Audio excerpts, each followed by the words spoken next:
اللہ تعالی علیہ وسلم کی بارگاہ بے کس پناہ میں جھوم جھوم کر درود پاک کا نذرانہ عقیدت پیش کرے پڑے باواز بلند صلی اللہ علیہ یا رسول اللہ وسلم علیک یا حبیب اللہ صلی اللہ علیک یا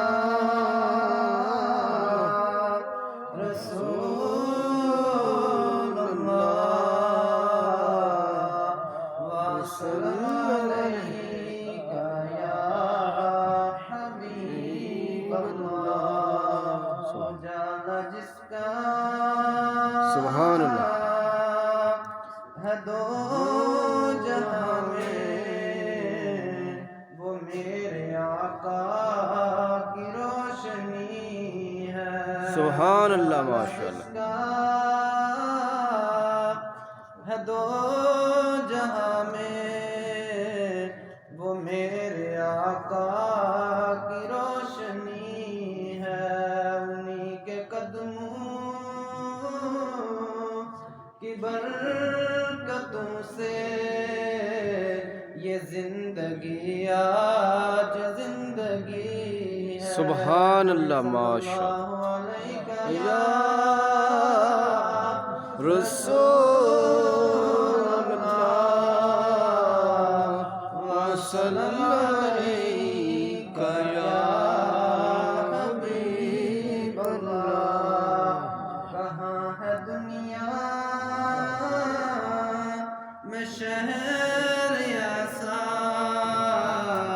مدینے جیسا مدینے جیسا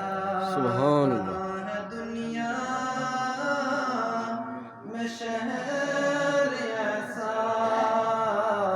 مدینے جیسا مدینے جیسا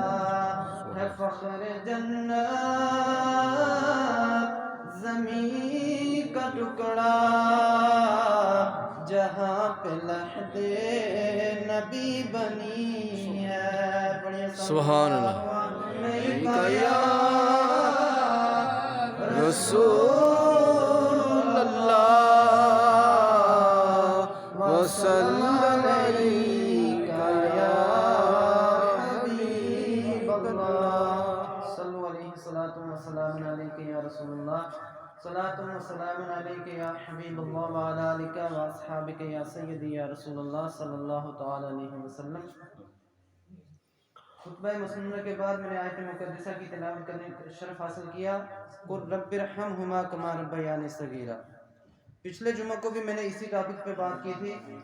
یہی موضوع میرا تھا لیکن وہ ادھورا رہ گیا وقت کم تھا وقت میں اتنی گنجائش نہیں تھی کہ اس موضوع کو پورا کیا جا سکے آج یہی مناسب سمجھا کہ اسی موضوع کو کنٹینیو کیا جائے اسی کو مسلسل چلایا جائے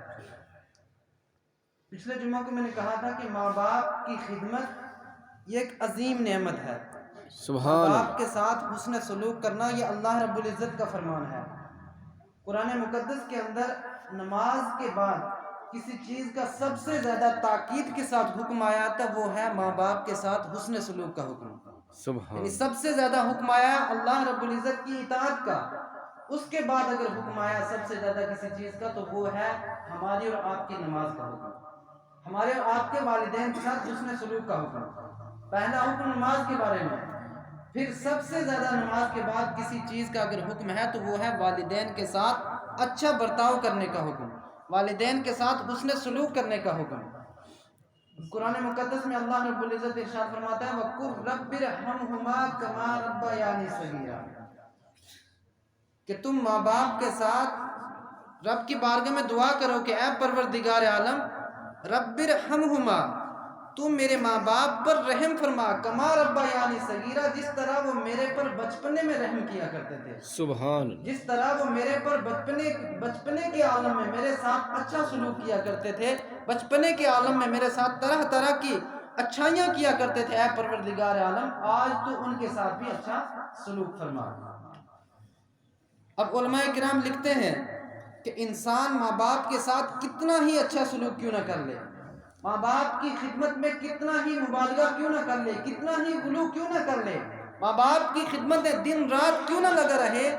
پھر بھی وہ ماں باپ کی خدمت کا حق ادا نہیں کر سکتا۔ یعنی کتنی بھی کوشش کر لے، کتنی بھی طاقت لگا لے کہ میں ماں باپ کا حق ادا کر دوں، تو یہ اس کے بس کی بات نہیں ہے۔ اس لیے کہ ایک شخص تھا، وہ بارگاہ رسالت میں آیا اور عرض کرنے لگا، یا رسول اللہ صلی اللہ تعالی علیہ وسلم، میں نے اپنی ماں کو اپنے کندھے پہ اٹھا کر 7 حج کیے ہیں،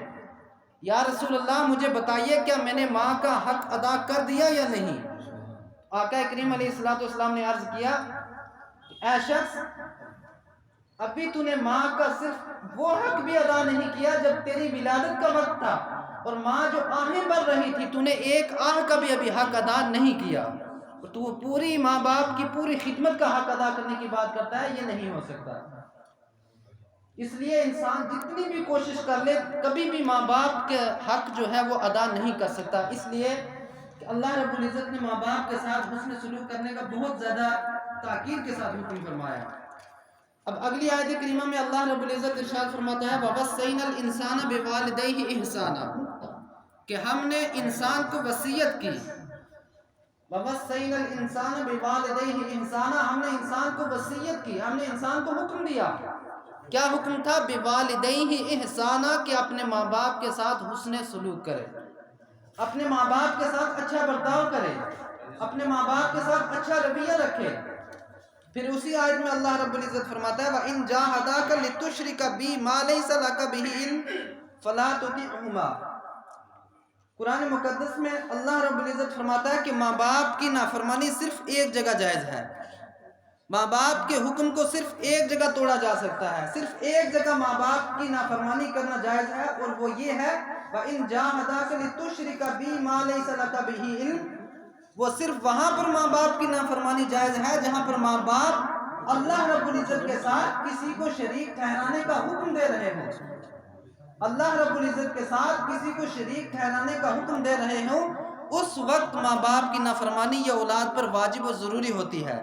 یعنی اس وقت اللہ رب العزت کا حکم مان کر ماں باپ کی اس وقت نافرمانی ضروری ہے، کیونکہ ماں باپ اگر اللہ رب العزت کے ساتھ شرک کا حکم دے رہے ہیں، اللہ رب العزت کے ساتھ کسی کو دوسرے کو شریک ٹھہرانے کا حکم دے رہے ہیں، تو اس وقت ماں باپ کے حکم کو چھوڑ کر اللہ رب العزت کے حکم ہی کو مانا جائے گا۔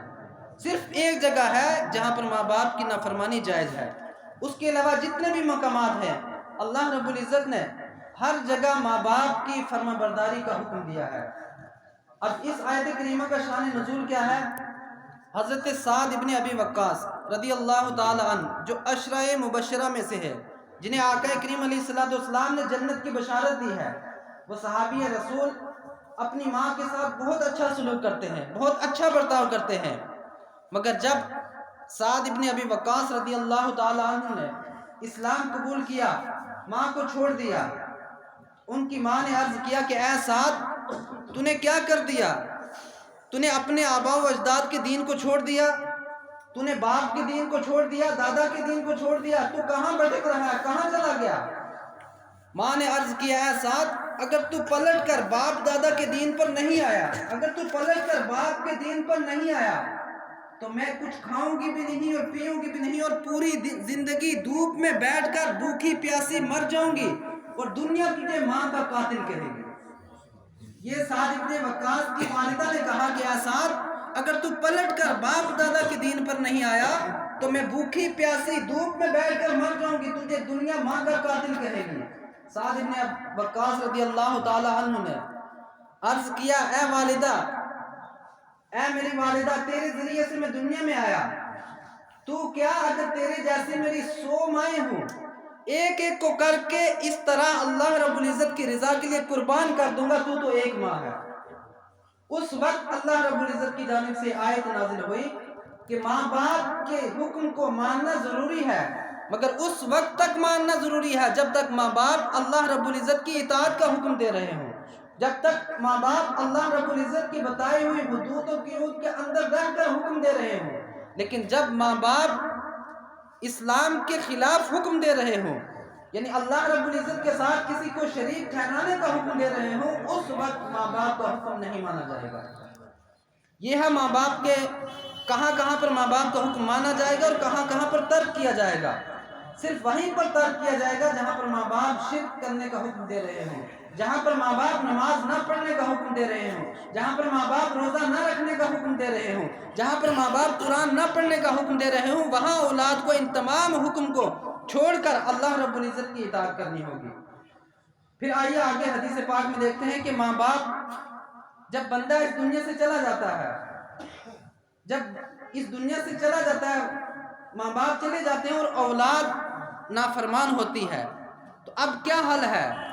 حکم تو یہ ہے کہ ماں باپ کو راضی کرنا ہر حال میں۔ اگر کوئی ناراض ماں باپ اس دنیا سے چلے گئے تو اب بیٹے پر کیا حق ہے؟ اب بیٹا کس طرح ماں باپ کو راضی کرے؟ مشکات المصابیح کے اندر اللہ رب العزت کے حبیب صلی اللہ تعالی علیہ وسلم ارشاد فرماتا ہے ان العبد یموت والدیہ او احدہما، کہ کوئی بندہ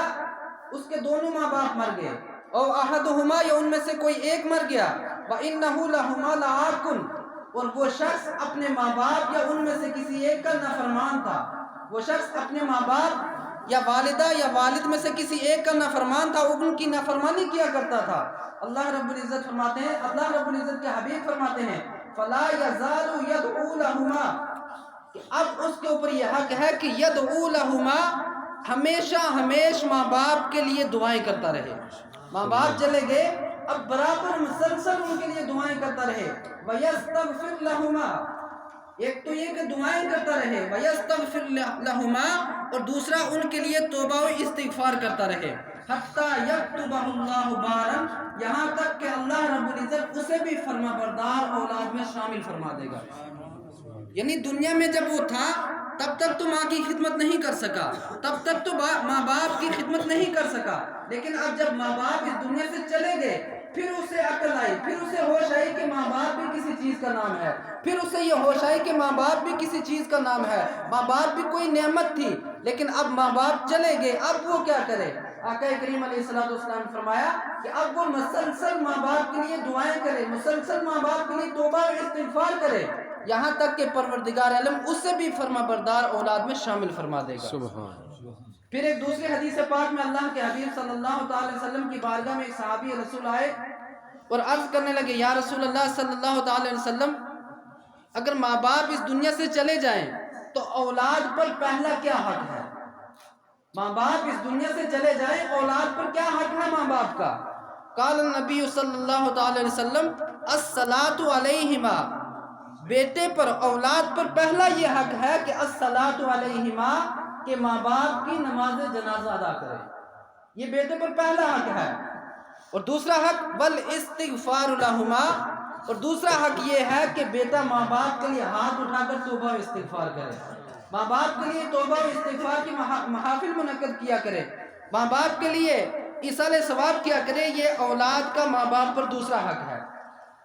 اب پھر آئیے آگے حدیث پاک میں دیکھتے ہیں کہ ماں باپ کی فرمانی یا اولاد والدین کی فرمانی کہاں تک بہتر ہے، ماں باپ کی فرمانی سے ہمیں کیا کیا ملتا ہے۔ حضرت عبداللہ ابن عمر رضی اللہ تعالیٰ عنہما سے مروی ہے قال النبی صلی اللہ تعالی علیہ وسلم رضا اللہ فی رضا الوالد، کہ اللہ رب العزت کی رضا یہ باپ کی رضا میں ہے، وسخط اللہ فی سخط الوالد، اور اللہ کی ناراضگی یہ والدین کی ناراضگی میں ہے، اللہ کی ناراضگی یہ والد کی ناراضگی میں ہے۔ اب بہت سے لوگ اللہ کو راضی کرنے کے لیے کبھی کسی پیر کے پیچھے ہوتے لگے ہوئے، کبھی کسی باجی کے در پہ گرے ہوتے ہیں، کبھی کسی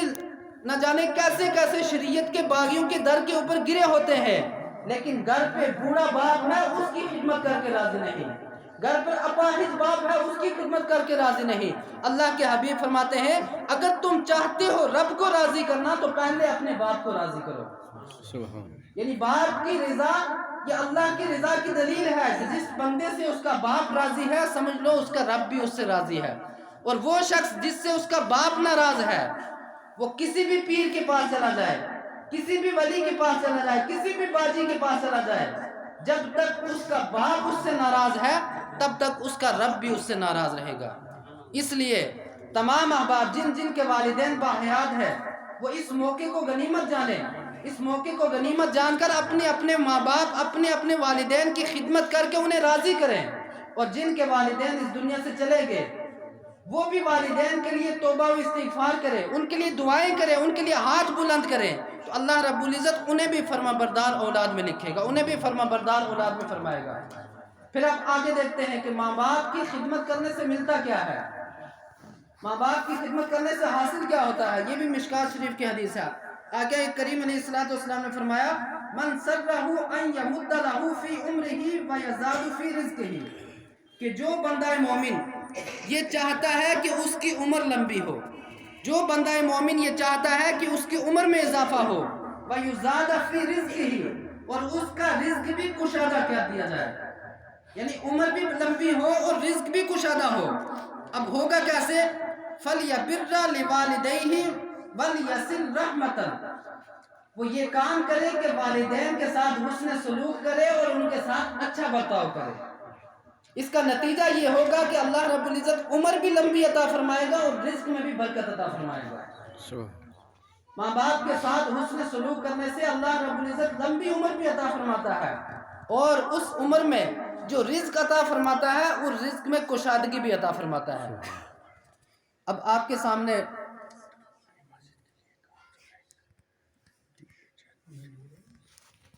مصابیح کے اندر حضرت عبداللہ ابن عباس رضی اللہ تعالی عنہما اس حدیث پاک کے راوی ہیں، وہ فرماتے ہیں کہ آقا کریم علیہ السلام نے فرمایا کہ جو بندہ اطاعت شیاری کے ساتھ، فرما برداری کے ساتھ والدین کو یا ان میں سے کسی ایک کو ایک مرتبہ دیکھتا ہے تو اللہ رب العزت اسے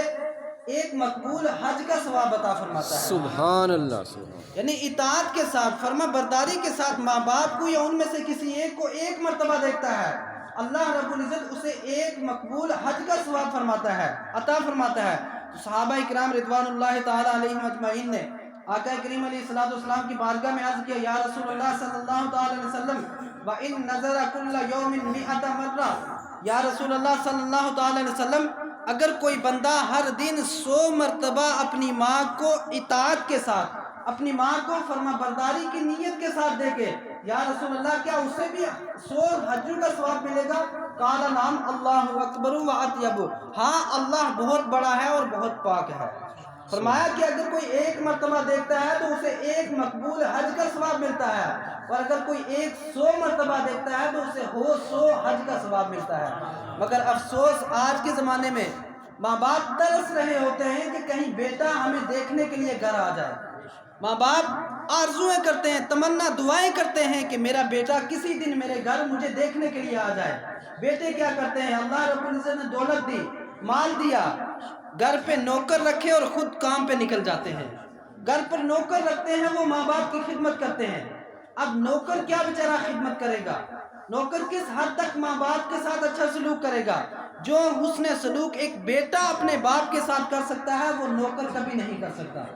اس لیے جن جن کے والدین باحیات ہیں وہ اپنے اپنے والدین کو راضی کرنے کے لیے ہر کوشش کرے، والدین کے ساتھ اچھا سلوک کرے، خود والدین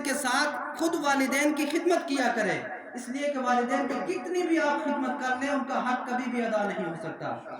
تو جن جن کے والدین باحیات ہیں وہ والدین کی حیات ہی کے اندر ان کی خدمت کر کے انہیں راضی کرے، اور جن کے والدین اس دنیا سے چلے گئے وہ والدین کے لیے توبہ و استغفار کی محافل سجایا کرے، وہ والدین کے لیے توبہ و استغفار کی محافل منعقد کر کے ان کو راضی کرنے کی کوشش کیا کرے۔ ان کی جب روحیں راضی ہو گئی تو سمجھ لو کہ وہ ماں باپ بھی راضی ہو گئے آپ کے ساتھ۔ اب ان قریب انشاءاللہ مسجد کا کام 1-2 دن میں شروع ہو جائے گا۔ خلیفہ ہارون رشید بغداد کا ایک بادشاہ گزرا ہے، اس کے دل میں خیال آیا کہ میں بغداد کی ایک بہت بڑی مسجد بناؤں گا، اور اس نے یہ حکم دیا کہ بغداد کی جو بڑی مسجد میں بناؤں گا اسے میں اپنے ذاتی پیسے سے بناؤں گا، اس کے اندر کسی بندے سے کوئی چندہ نہیں لیا جائے گا، کسی بندے کا اس میں کوئی حق نہیں ہوگا، میں نہ حکومت کا پیسہ اس میں خرچ کروں گا نہ کسی دوسرے تیسرے کا، بلکہ اپنے ذاتی پیسے سے اس مسجد کو بناؤں گا۔ تو ایک لکڑہارا بیچارہ لکڑیوں کا کام کرتا تھا، جب لکڑیاں کاٹ کے شام کو واپس گھر آیا، اس نے حکم سنا کہ بادشاہ نے حکم دیا کہ کوئی بھی شخص مسجد میں حصہ نہیں لے سکتا۔ اس شخص نے افسوس کے ساتھ بارگاہ رب العزت میں عرض کیا کہ اے پروردگار عالم، اب ہم غریبوں کا یہ بھی حق نہیں رہا کہ مسجد میں حصہ لے سکے۔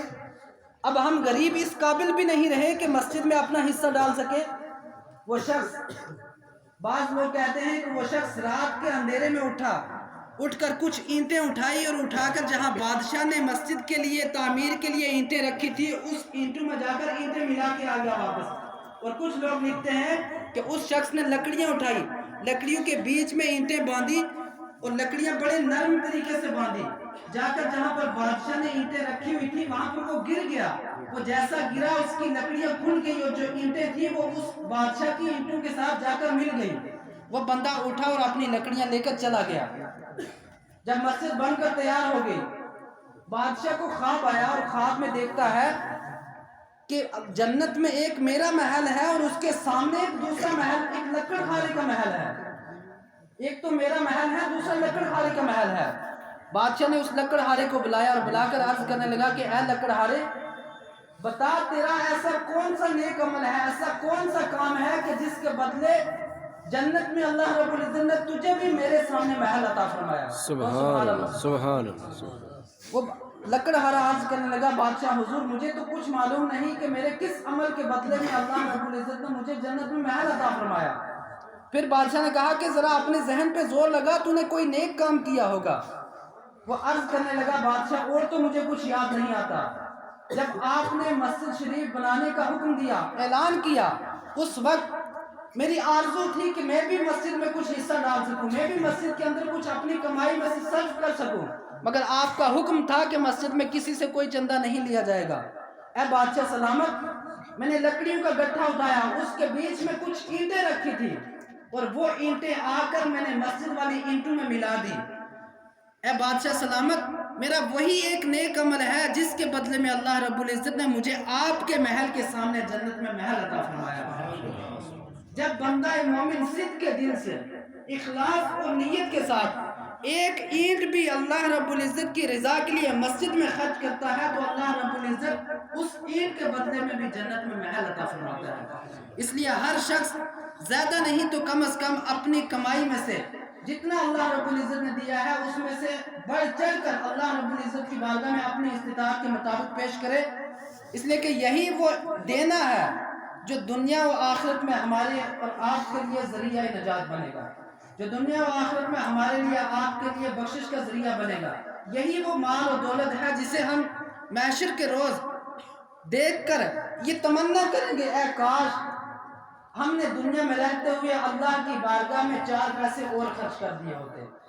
دنیا میں زندگی گزارتے ہوئے اللہ کی رضا کے لیے غربا مساکین پر اور خرچ کر دیا ہوتا، غریب و مساکین پر کچھ اور خرچ کر دیا ہوتا، آج ہمارے اعمال اور زیادہ اچھا ہوتے. مگر آج ہم اور آپ دنیاوی معاملات میں اتنے جکڑے ہوئے ہیں، دنیاوی معاملات میں اس قدر بڑھ چڑھ کر حصہ لیتے ہیں. دنیاوی معاملات میں بھی لینا چاہیے حصہ، مگر جب دین کا معاملہ آئے، دینی امور کا معاملہ آئے، اس وقت ہمیں اور آپ کو جی جان سے بڑھ چڑھ کر ہمیں اور آپ کو دینی معاملات میں حصہ لینا چاہیے. بڑھ چڑھ کر ہمیں مساجد، مدارس، مکاتب کا تعاون کرنا چاہیے، اس لیے کہ یہ مساجد مدارس کے لیے کوئی گورنمنٹ فنڈ نہیں آتا، کوئی حکومت کی مدد نہیں آتی، یہ آپ لوگوں کے چندے سے مل کر یہ مدارس اور مساجد اور مدارس کھڑے ہوتے ہیں. آپ لوگوں کی نیک کمائیوں سے یہ مساجد بھی آباد ہوتی ہیں اور یہ مدارس بھی آباد ہوتے ہیں، اور یہی مساجد اور مدارس ہیں کہ جن سے اللہ اکبر کی اذانیں بھی بلند ہوتی ہیں. یہی مساجد مدارس ہیں جن سے پڑھ کر علماء حفاظ ہماری اور آپ کی نماز جنازہ پڑھاتے ہیں، ہمارے اور آپ کی دنیا و آخرت کے تمام معاملات کو حل فرماتے ہیں. آپ احباب بڑھ چڑھ کر دینی دنیاوی کاموں میں حصہ لیا کریں. اللہ رب العزت ہم سب کی دنیا و آخرت کو بہتر سے بہتر فرمائے. آگے تشریف لائیں، پیچھے بھی جگہ خالی پڑی ہے، آگے یہ خالی جگہ ہے، آگے ہو جائیں، ایک بار کھڑے ہو کے صفحے درست کریں، کھڑے ہو جائیں.